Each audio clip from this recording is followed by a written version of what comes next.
दाइ के छ हेलो खबर? हेलो ठिक छ हजुर कहाँ जाँदै हुनुहुन्छ? हामी तिमुङ पोखरी घुम्न आएको थियौँ। हजुर तिमुङ पोखरी घुम्न आउँदाखेरि चाहिँ तपाईँको एकदम रमाइलो भइरहेछ अहिले। तिमुङ पोखरीबाट हामी यता लक्ष्मी पोखरी भन्ने इन्डियामा पर्दो रहेछ।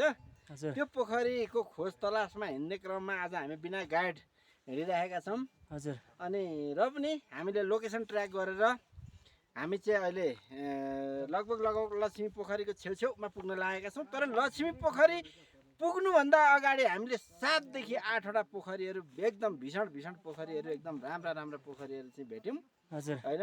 अब लक्ष्मी पोखरी चाहिँ यी पोखरीहरू मध्येमा केही ठुलो छ भन्ने कुरो छ र अर्को एउटा लाम पोखरी भन्ने रहेछ विशाल ठुलो। यो चाहिँ कुन ठाउँमा पर्छ दाजु? यो चाहिँ इन्डियापट्टि पर्दो रहेछ।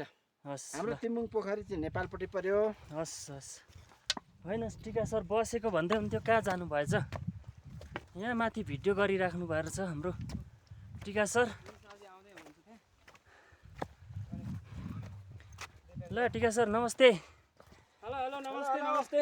हजुर पनि भिडियो बनाइराख्नु भएको छ? हजुर म एकदम भिडियो बनाइरहेको छु। यो हस् ल लक्ष्मी पोखरीलाई हामीलाई दुःख दिएको हो कि हामीले लक्ष्मी पोखरीलाई दुःख दिएको यो चाहिँ बुझ्न सक्छ।